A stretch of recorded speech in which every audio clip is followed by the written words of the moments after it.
a chroeso i'r uned nesaf yn ein gyfres. Ac yn yr uned fach yma, ni sôn am yr ysbryd glân. Trydydd person y Drindod.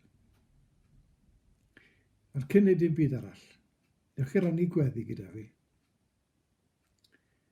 Ymdewelwn arglwydd Gardyfron a gofyn am brofi'r goleuni dwyfol wrth i ni fyfyrio ar berson yr ysbryd glân. Helpa ni weld fel cyfaill a chwmni parhaus. Trwy garha wrthym am droi eto'n ysbeidiol yn ytrach na thrwy'r amser, ac yn or barod i ddigaloni yn ytrach na phrofi'r bywiol bresenoldeb sydd ynddo. Amen. Ac o ran y darllen, bydd rhaid i ni droi at yr ail bennod o lyfr yr actau, adnodau 1 i 4, cerwch mlaen os chi eisiau, ac yna at eiriau Iesu yn Efengil Ioan, pennod 16, ac yma yna 15 o adnodau fyna, byddai'n gwerthchwael i ni i aros gyda nhw. Nawr, bydd pob llyfr sydd â hanes yn gefndir iddo yn cyfeirio at gymeriadau a phobl dynol amlwg ar lwyfan bywyd. Fel pob drama neu nofel, bydd yr awdur yn portreadu pobl o gig a gwad, rhyw fodd neu gilydd, ar y llwyfan.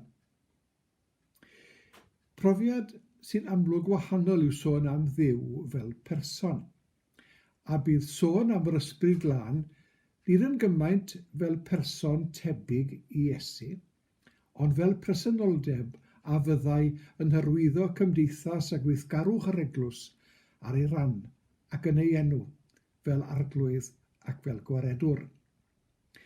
Nawr mae gan Dr Tudur Jones esboniad sydd yn un gwerthfawr eithriadol ac yn sôn am yr ysbryd glân ar gyfer cyngor yr ysgol Sul luniwyd y llyfr, ond mae'r llyfr yn rhoi sylfaen deg i bob myfyrdod.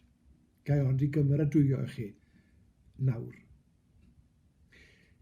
Bydd ambell grŵp o eglwysydd sôn am yr ysbryd glân drwy'r amser.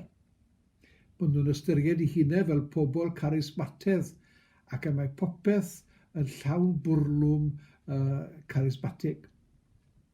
Tra bydd eraill wedi ni'n cadw draw rhag gor-ddiffinio y ysbryd glân, cydnabod ei gwaith a'i ddylanwad ac yn derbyn bod trydydd person y Drindod yn rhan o fysteriwm Cristnogaeth. Nid syniad yw'r ysbryd glân na chymeriad rhithiol, mae'n fyw ac y mae'n ddynamig, yn cynnig cefnogaeth i unigolyn ac i gymdeithas, ac yn rhannu dealltwriaeth esboniadol o waith a phwrpas Duw. Pa rhyfedd bod ni'n canu'n aml arglwydd Iesu llanwd eglwys a thlan ysbryd dyd ei hun. Nawr, yn y darlleniad dyn ni sylw ato ar y dechrau, mae Luc yn dweud am yr ysbryd glân fel gwynt yn rhithro ac yn llenwi'r holl dŷ lle roedd yr apostolion wedi ymgasglu.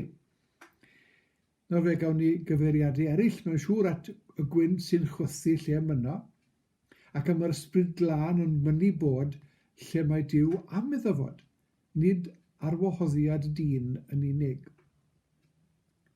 Nawr, pryn y gellir gweld gwynt, ond bydd pawb yn ymwybodol o'r ffaith i fod hi'n chwythu a bod yr gwynt yna yn cael effaith boed ar deimlad corff neu ar fyd natur, dwedwch, y blodau a'r coed ac yn y blaen. Ac ni'n ymwybodol bod y gwynt yn cael ei effaith. Fel gwynt, mae Luc yn ei ddweud, nid yn wynt. Ac i fod yn elfen sylfaenol sydd yn deffro, yn arwain ac yn llenwi bywyd eglwys. Nawr, i ni gyd o gwybod beth yw cariad a chasineb. Gallwn ni ddim tynnu llun o'r naill na'r llall.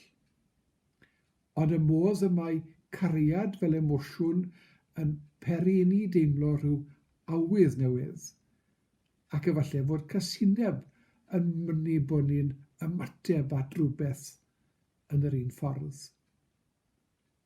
Byddai'n deg dweud fod cariad yn dwy'n achos da a chasineb yn cael effaith gwael. Yn Efengyl Ioan, i ni sylwi ar waith yr Ysbryd Glân, yn goleuo dealltwriaeth pobl o eiriau Iesu ac arwen yr eglwys ar ei thaith. Fe ddywedir y bydd yr Ysbryd Glân yn cysuro ac yn cadarnhau, yn cyfeirio ac yn argyhoeddi. Ac ar mor fregus a gwantan yw pobl yn gyffredinol a theulu'r ffydd yn benodol, bydd presenoldeb yr ysbryd yn traws newid y gwanaf i fod yn gryf, a'r sawl sy'n crwydro i gerdded ymlaen ar hyd ffordd Crist. Mae yna lu o amynau gwerthfawr yn rhannu profiadau pobl, a hawdd gwerthfawrogi di syfiad y Parry Hughes nes i gyfeirio ati eiriau fy nghynt, rhif 839 yng Nghaneuon Ffydd. Pan fydd seculariaeth yn hawlio bod yr eglwysi'n marw yn ein cyfnod ni, a bydd rhai yn sôn am y cyfnod sydd yn ôl Gristnogol, maent heb ddeall fod yr ysbryd sy'n llawn o'r Ysbryd Glân yn anwrchfygol. Dyma yw ysbryd byw o deffroadau, ac yng ngeiriau Dafydd William, dy ysbryd sy'n goleio, dy ysbryd sy'n bywhau, dy ysbryd sydd yn puro, sancteiddio a bywhau. 580 yng Nghaneuon Ffydd.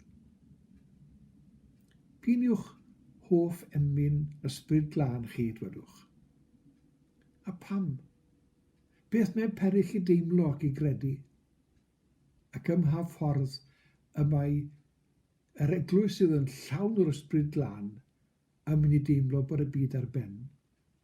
I'r gwrthwyneb, mae presenoldeb yr Ysbryd Glân yn rhoi modd i bob unigolyn a phob cynulleidfa i deimlo bod hi ar gwaith y mae Duw yn ei galw hi wneud, a hynna gyda rhyw egni eithriadol. Mentrwch hynny. Ceisiwch yr ysbryd yn eich calon. I anna le yn eich ffroenau chi. A'i brofiad yn brofiad byw i ni gyd. Beth am gweddi fachgen gorffen?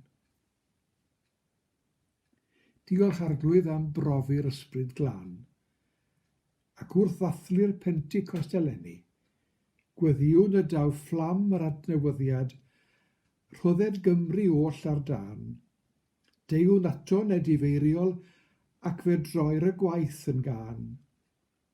Dwyfol ras, nefol flas, ddaw trwy'r Ysbryd Glân a'i ras.